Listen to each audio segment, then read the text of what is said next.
This is the Digital Agency Insiders Podcast. Inside, you'll learn how to build, grow, and scale your digital marketing agency, all from the comfort of your favorite coffee shop. Let's get started with the show.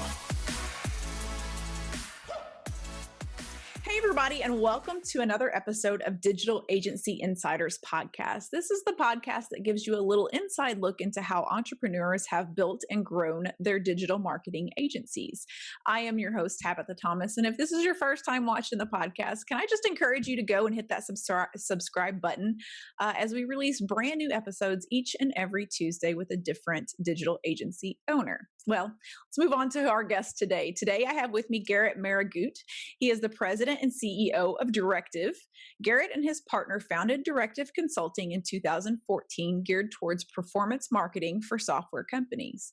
Now, overseeing a great international team in multiple locations across the U.S. and one in London, accomplishing their goals, he still takes the time to speak and write a marketing and strategy for his businesses. Garrett, welcome to the show.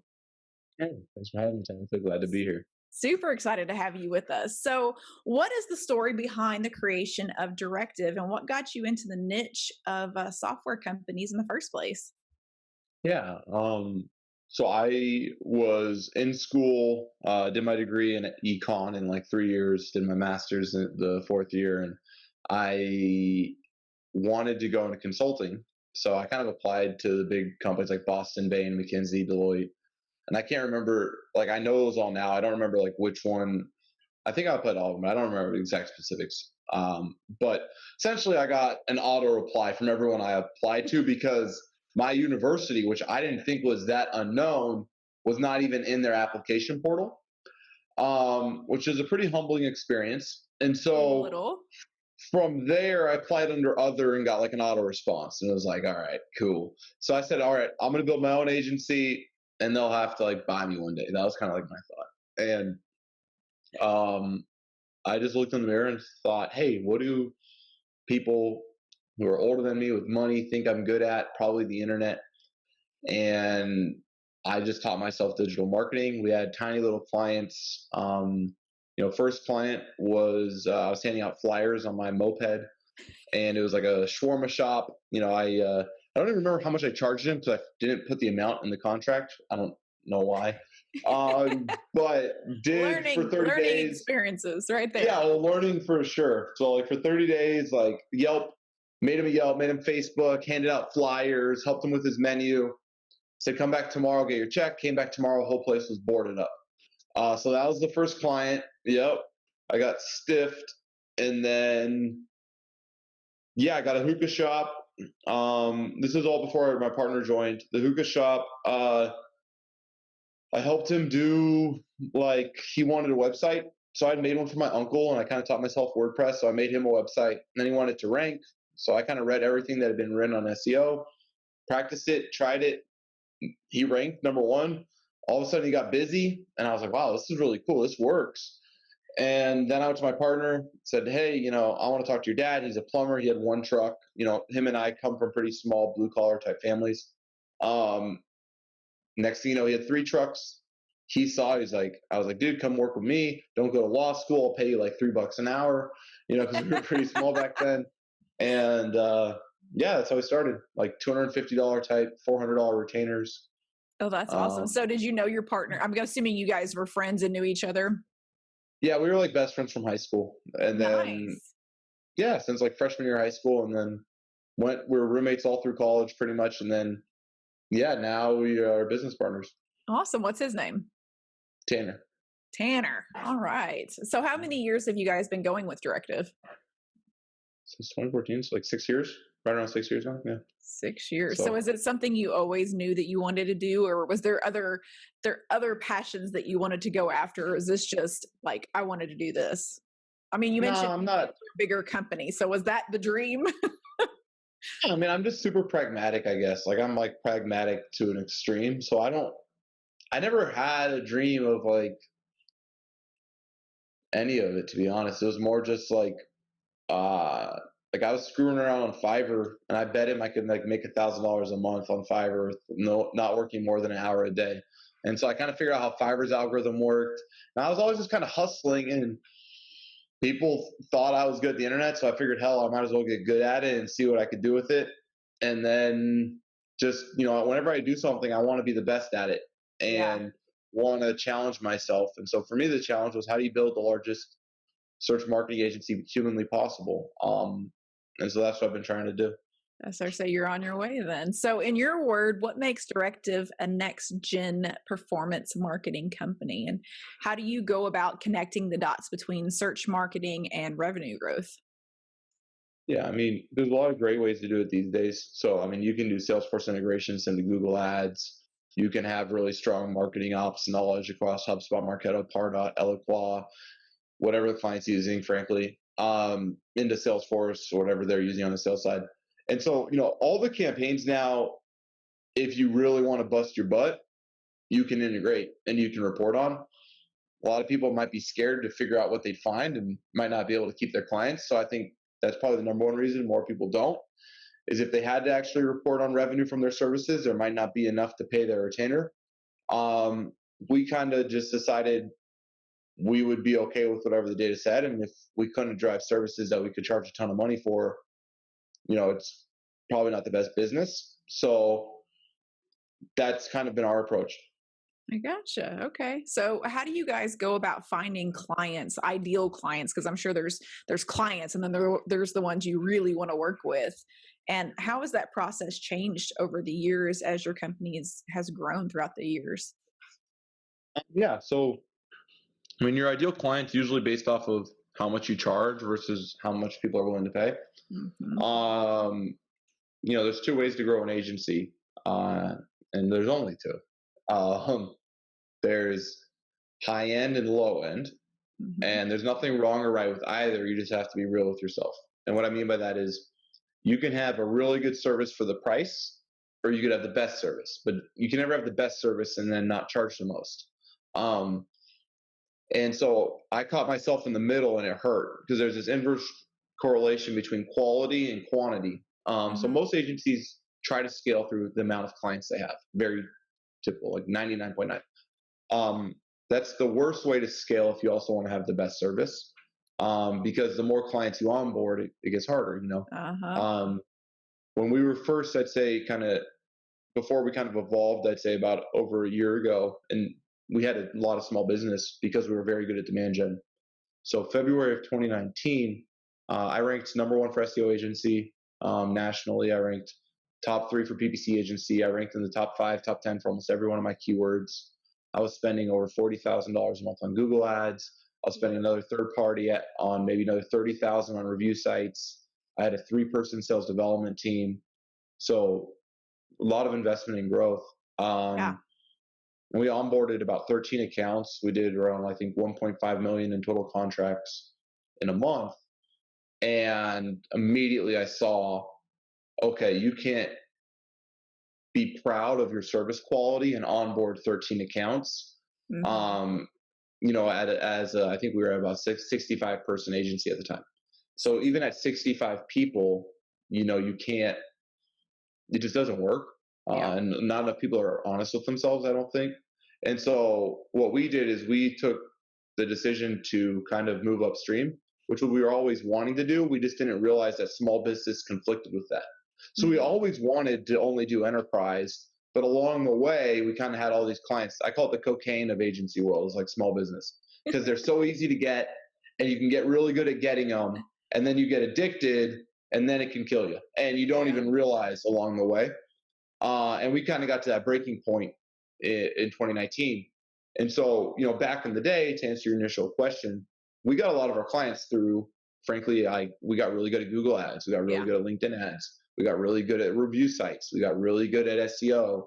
We got good at sales development. We got good at all those things. Now we're getting a lot better at cross-selling, upselling, and growing from our client base. When you're constantly trying to move upstream, the clients you have aren't the ones you necessarily want tomorrow. So it's hard to invest in growing them because 4K accounts will always, I have the rule you can only double. So like a 4K account can only really become an 8. You can never really turn it into more than that. A 10K, you might be able to get to 20. And by the way, doubling an account is pretty lucky. Usually you have to. So you can get a 4K to a 6K. You get a 10K to a 15. You get a 15 to a 22 and a half, whatever that number is. But the game now is once you have the accounts you dream of, it's about growing them and growing from them. And so a lot of it's from there. And then we do a lot of still sales development. We still do a lot of account-based marketing, a lot of digital. We spend a lot of money on growth, to be honest. Yeah, that sounds like it. I like it. So you mentioned that you had a 65-person team at that time. So how quickly did it take for you guys to hire staff, and how quickly did that grow? Because 65 is a pretty good sized team. I mean, hiring the wrong people is easy. All day long. Yeah, you'd be amazed at how easy it is. And not everybody is the wrong person, but we did get some of the wrong people, unfortunately, because we weren't, just wasn't our strength at the time, and we didn't have enough systems and structures in place. I mean, there's a lot that goes into, I think we were growing at 300% year over year for 4 years straight. Wow. Yeah, we were 82 last year on the Inc. 5000 in California. So when you're really growing, like really, really growing, things break. Yeah. Definitely. And so we actually now are around less than, I think we're 37 or 38 person team right now. Oh, nice. But revenue is growing. So our revenue is up and headcount's way down because we don't serve small business anymore. And so now we only do mid-market and enterprise. So you went from a 68 to a 38. I like that. So how was that transition and moving from the small business to the enterprise? And I'm sure it was a struggle, or maybe that's the wrong word. Maybe it was a growing pain, I guess is the word I'm looking for. How did that process take place, and how long did it take? I mean, I think we're still in the process of getting better every day. But I mean, we got Allstate when I was 24 years old, agency. So like we did the global SEO for Cisco at, I think, 24 as well. 10-cent Samsung, I think, was 25. So, we were a pretty young company working with some of the largest brands in the world. So it wasn't so much, it was more just having to be real with the fact that certain channels are good for certain things, and sometimes you have to let go of those things in pursuit of what your vision is. And I think the trick to everything is just being really honest with yourself and humble to what it's going to really take to accomplish your vision, and then asking yourself if you're really okay with it. Like if you don't like consistently doing performance reviews, you're not going to be able to offer enterprise services. If you don't like doing a ton of sales, you're not going to do enterprise. Like if you don't like high stress environment, you're not going to be able to charge a ton for your retainer. The more you charge, the more people care. The myth is that like it gets easier. It doesn't get easier. The work gets more enjoyable, and the people you work with get easier. But the actual like ability to retain an account that you're charging a premium for is a billion times harder than keeping accounts that nobody notices on a P&L. And so the second you start really becoming a financial cost to an organization, regardless of your value, it's difficult. And so that's our world, and that's what we're excited about. I like it. I like it. So what are some of the little differences that make a big impact on some of your clients' bottom line? Like strategy, like what we do for them, kind of thing. Yeah. Really, I think the biggest thing you can do for a client is help them spend their money. I think that's for everybody. Most organizations don't have a process or a system or a model that they feel comfortable allocating their capital with. In other words, most people might have $180,000 they generated in cash, but they don't actually know where they can spend it.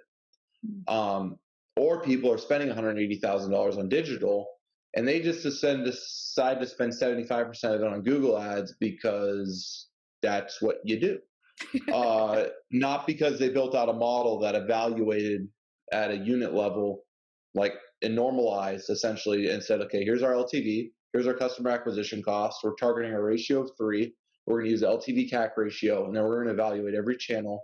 And essentially, if you can help your clients spend their money in better areas at a high level, that's the most important thing you can do. And then the nuanced level of the game is how can they spend their money more efficiently or effectively within those channels. So high level is what channels, and the low level is how within the channels. And that's just for like SEO is as much of a capital allocation between how many pieces of content you should be creating related to resources and headcount versus spending on Google ads. So if you put everything in the lens of capital allocation, high level where and then low level what, that's what you need to do for clients. Yeah. Okay, that makes perfect sense. So earlier you were talking about reporting through clients. So what kind of software programs does Directive use to track clients' results as far as SEO and PPC are concerned?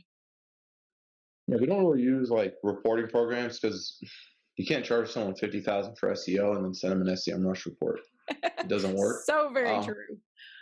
So we do still a lot of Google Sheets. I built out like a world-class like bidirectional database in Sisense, fully enterprise dashboarding, and fully integrated to their Marketo instance, their Salesforce, their HubSpot. I mean, it was truly beautiful. Real-time data though doesn't work actually, so that broke. A couple things to be aware of. Clients don't want to pay extra for reporting. They think it's included. Makes sense. So it's a loss leader for your agency. You can't like charge someone 10 grand and be like, if you want the good reporting, it's another 2. People won't pay for reporting. You can try to bundle it as analytics, but at the end of the day, they feel like they're paying you. They should know what they're getting and they want to report. Makes sense. It's hard to upsell reporting. So the more you invest in reporting, the worse your gross margin is, number one. Number two, the more you try to complicate reporting and take multiple data sources and blend it to get real-time understanding of what's going on, you get what I call the sliver of shit in a cake. And so what I mean by that is you have this world-class thing, and then someone in Salesforce changes the lead stage, breaks the data. Director of demand gen globally comes in on a Tuesday to build their quarterly report for Friday. Data's wrong. They'll never look at it again. It's like telling somebody, hey, here's a nice piece, beautiful cake, just a sliver of, something in there. Nobody doesn't eat the cake. It's the same issue with real-time reporting. So we moved away from that. And now we kind of manually will pull. Okay. And we'll do it. So we got rid of dashboarding and moved into reporting. So we use Data Studio. What would you say is like the top 5 things that businesses really want to know when it comes to reporting? Nobody really wants to know anything when it comes to reporting like that. That's not like how it works, unfortunately.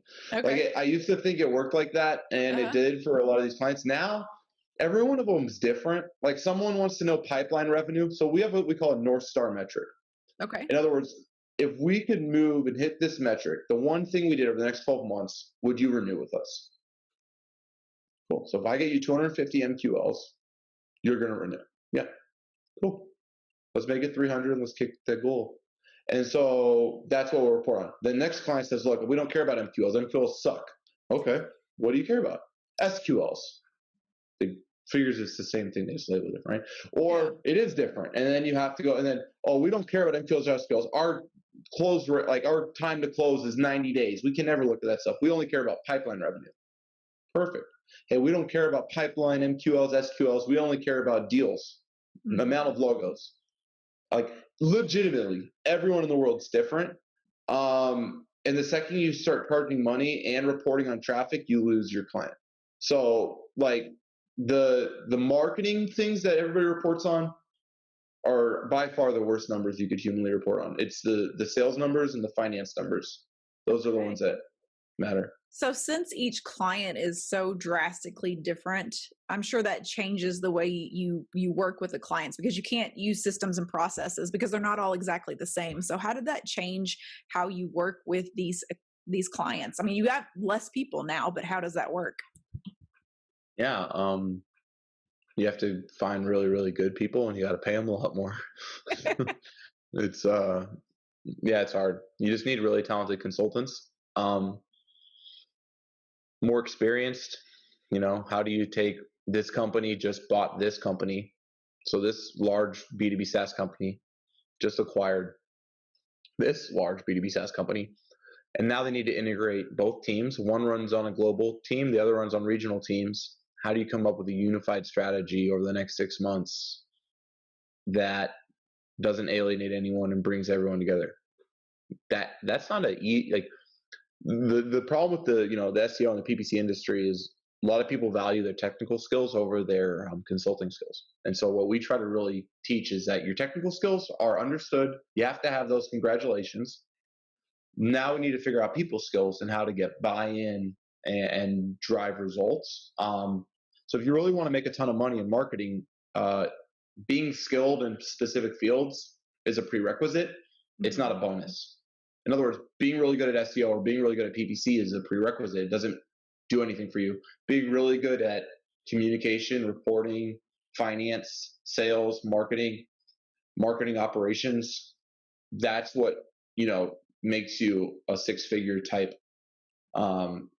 consultant. And that's really what we try to value here. So how are you finding these diamond in the rough type people? I mean, are you finding the talented ones and training them to be what you want them to be, or are you really successful at finding them great out the gate? You can't find these people out the gate anymore. We used to have we had about almost 70 people. We had, I think, 90% was under 30 years old. Mm-hmm. So we were a really young team. We had a lot of 4 to 6K accounts, and age wasn't as important as just results. Mm-hmm. And you're working with smaller marketing teams, and if you're younger, you just have to be a freak kind of thing. And we could find those people. At a certain point, though, if someone's paying you $40,000, they don't want to talk to a 25-year-old. Yeah. And so it just depends on how large you get your retainers and how large your clients are. And you don't ever want to try to hire talent for clients you don't have. So it's kind of this juggling act that I think a lot of people go through. But, I think a great place to find the right talent is taking directors from in-house companies that have really advanced demand generation teams. Those people, if you can find one who used to have a background in one of your technical fields, in other words, they're a world-class SEO, and then for 5 years they worked at Cisco as the director of demand gen for networking, that person is a dream hire, right? So they have internal experience, so they know how to communicate and create buy-in, but they also have a depth of expertise in one field. So you need people that are really deep in SEO or PPC, in my case, not even both, because those people don't exist. So world-class SEO or world-class PPC, and then they're great at finance, business, modeling, projections, forecasting, communication, team management, and all that. If you can find those people, they're worth every penny. That's awesome. That's awesome. So I hear that you enjoy speaking and writing on marketing strategy and business in general. So what's your favorite and most utilized strategy to date? I have a concept I call discoverability, and that's kind of what we sell. And it's the concept that your brand is more important than your website. And so what we do is we help B2B software companies, for the most part, as well as enterprise, we have web.com, coupons.com, Allstate, we have those large accounts, but then mostly software or enterprise is kind of what we service. And if I can make those people discoverable, so just now, cool win is we just ranked Allstate for #1 for car insurance quotes, auto insurance, and home insurance on Google. And so that's a big win for us, obviously, and for our client, and they were a huge part of it. And so essentially, that's great if you do it for them, but not everybody's industry works like that. A lot of people in software, they might have a keyword like ERP software. And if you search top ERP software, every site on there's a review site. So even if you have the best domain authority, the strongest links, the greatest content, the fastest, best designed website, blah, blah, blah, and you're we have the best SEO strategy, you still can't rank if Google's choosing to take peer review type sites when there's bottom of funnel purchase intent. So what I do is I say, forget the siloed thinking of website, traffic, landing pages, and SEO, PPC, and say, cool, how can I position your brand to be discovered whenever there's purchase intent? And then I'm just going to spend where you're driving the most value in your CRM. Get away from cost per acquisition, get away from cost per lead. I'm going to look at cost per opportunity. I'm going to look at pipeline. I'm going to look at actual deal volume as well as average order value and close rate. So once I understand your gross profit, your close rate, your average order value, your lifespan of the customer, I can build out your LTV, and then I can do LTV CAC modeling, and I can just help you spend your money. And if I turn into your financial advisor for your marketing, I make you a hell of a lot more than trying to get an extra 2% out of every grape. And we'll do that. We'll try to get 3% out of every grape. But if I can really tell you where to spend your money, I can get 10% out of everything. And it's easier to win. Well, and it's probably easier to keep those clients coming back time and time and time again. Is that something that you guys are able to do, is keep clients in the funnel for you guys, or you have a lot of turnover? Everybody's on annual retainers. So we only pretty much do annual retainers for large kind of custom projects. Mm-hmm. So yeah, I mean, most people, we don't, retention is pretty strong here. Obviously not perfect in doing performance marketing. There are clients where you hit your goals, but they want more. And there's other ones, we don't really miss our goals, to be honest. It's not usually about missing our goals. There just might be a lot of things happen in our world where you get a new CMO. Mm-hmm. So you hit all your goals, but they hire a new CMO, and they want to bring a new agency in, so they put you up for review. Your point of contact leaves. Now there's no marketing person, and the product person comes in, and you keep hitting your goals, but you're not talking the same language. There's a lot of reasons that retaining accounts in the performance marketing space is hard. Performance isn't usually one of our reasons. It's usually because we miss something in the relationship. And so I always stress the importance of alignment and depth of relationship across multiple points of contact, so that you have this stability. I think that's important for agencies. So important. And most people don't even hit on that. So I like that you are. So notice when we were talking about your agency that you guys have teams in London, you've got stuff here all across the US. Do you travel a lot to all of your different locations, or are you kind of a homebody? I speak at about 30 conferences a year. So I travel pretty much weekly. But so no, I mean, I like being at the house, sure, but I travel a lot. I don't do as much management of the team, to be honest. I have a full executive team who manages. We have directors and leads and COO and those people. I'm much more managing the growth of the organization and the vision and the culture and stuff like that. So yeah, I'll go out to the offices if I want to meet someone or hang out and have a strategic meeting. But I'm not usually hovering around our offices or hovering around our clients. I'm more, working with the executive team. Gotcha. Okay. So what is one thing that you're doing right now in your company that you just absolutely love doing, that just you wake up and that makes you excited? I love doing sales. So I love Do doing you? sales. Yeah. You have to love doing sales. If you want to actually win at this game, you have to love doing sales. Every big agency, if you really talk to the platform companies and the people that are at the 100 million plus mark, they're really freaking good at sales. And the founders are still selling. Legitimately, the biggest independently held agencies in SEO and PPC, the founders still do sales. You can't go close Adobe and not have the executive team there. So I love sales, honestly. I still do intro calls. I still do proposals. I still do contract negotiations. I don't run point on any of it. I have an account executive team. Uh-huh. But yeah, I love selling our services, and because we sell with strategy. So I love building custom strategies for clients, and I do it all free of charge. So I'll give somebody a full go-to-market strategy for free.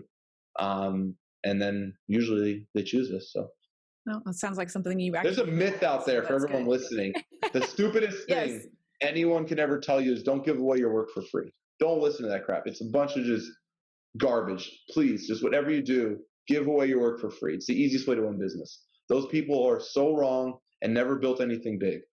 Do not listen to those people. Give away your work for free and win business, because the moment you want to charge for it, you can't just say, well, look what I did for somebody else. I guarantee you. Or keep doing that, and I'd love to compete. But either way, my recommendation is you should do as much work as humanly possible to earn the business, because there's nothing more important for your financials than your close rate. And so this whole thing, if it was a waste of your time, it's never a waste of your time. Anytime you help somebody, even if they don't choose your agency, it's not a waste of your time. So if you change your perspective to that you help someone, they will come back. They will remember you. When they do have budget, they'll want to hire you. You're always better helping people. You don't go to a Lamborghini place and they're like, well, no, you don't get to test drive it. No, you just get to look at it. You've seen our cars before. No, they give you a world-class experience. And even if you don't buy, and they know who's going to buy or not the second they walk in, but they treat everyone the same. You got to do the same thing with your agency. You can tell who's going to buy and who's not, but if you treat them all the same and you do world-class strategy for them free of charge, they will hire you. And that's how you get big clients. I like it. I like it. So the last question that I always like ending every podcast with is there anything that you're currently reading or watching that is helping you grow as an entrepreneur or as a leader?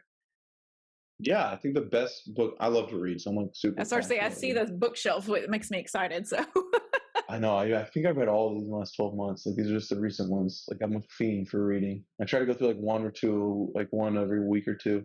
Oh, wow. But it's the easiest way to learn if you don't know what you're doing. Isn't that read the from truth? somebody smarter than you. That's funny. I literally just highlighted this. The research and experience of others is the best place to start when looking for your answer. Yep, exactly. I love it. So the book I read just lately that I think was hugely impactful is called Who, WHO. Okay. And it's just for hiring. It's a full methodology for hiring. And if you read it, the first two chapters are telling you all the things you're not supposed to be doing. I guarantee you are doing all those things because I was. And another one that I always recommend for people that if you can actually do is Good to Great. Yes. And like learning just the fact that I think, as a young manager myself and stuff I still struggle with is, that I used to struggle with, I think I've gotten better in the last like 6 to 12 months, but was like the biggest mistake I find in agencies is they try to do the best they can with what they have instead of trying to do the best they could if they could do anything. And the second you settle, in other words, you start playing hands with pocket sevens instead of folding and trying to get aces, is when you fail. And so, it's all about legitimately your team. So many people, what they don't realize is they spend all their time on their C players and they forget that they put all their C clients on their C players. So they intrinsically accidentally focus on all their C clients by focusing on their C players. And they try to make the wrong people right instead of being real. They don't help that person. Instead, they put that person through hell, trying to become something they're not, instead of being real with that person and themselves. And so the biggest thing you can do if you want your agency to be successful is upgrade your team. No matter what you do, the biggest thing you can do is either find people that could get better or be real about the ones that can't, make hard decisions. And at the end of the day, that's the best way to love on your team. You're not helping someone who doesn't belong in an agency and would be way better in-house because they're better with a singular focus. And if you don't have a client big enough to give them only one and you need them on 7, it doesn't work. Like the average person at Directive only works on 4 accounts. So the second you can get yourself to that level of capacity, that's when you get to actually do the real strategy you dream about. So yeah, I've just been on this journey. I mean, I used to have 20 accounts per person and now I'm all the way down to 4 to 5. I can't imagine 20 accounts for me. I just cannot imagine that. Yeah, but that's the industry in general is about, I'd say 17 accounts per person on average. Wow. So that's a lot. Yeah. And then they wonder why, everyone burns out. Yep. That's exactly right. But that's because they don't charge enough. So they want to pay people their desired salary. And the only way they can when they're managing 4Ks is if they give them 15 to 17 of them. Yeah. No, that's some really good advice. I love it. Thank you so much for being on the podcast. I have enjoyed getting to know you and about the company and all the advice you've given us. So where can people find more about you? Yeah, I'm on Twitter and LinkedIn, Garrett Marigut. If you want to learn how we do things at Directive, we actually give it away, not free of charge, but we do give it away. It's called The Institute. It's $99 a month, and we will teach you how we do SEO, how we do PPC, all our templates, spreadsheet processes. Definitely valuable if you're an agency. You could legitimately use it as all your onboarding and training. Highly recommend. And then if you're listening on our services, just check out our website. We'd love to help. All right. Well, thank you so much, guys. We'll see you next Tuesday. You've been listening to the Digital Agency Insiders Podcast. For more tutorials on growing your digital marketing agency, make sure to visit digitalagencyinsiders.com.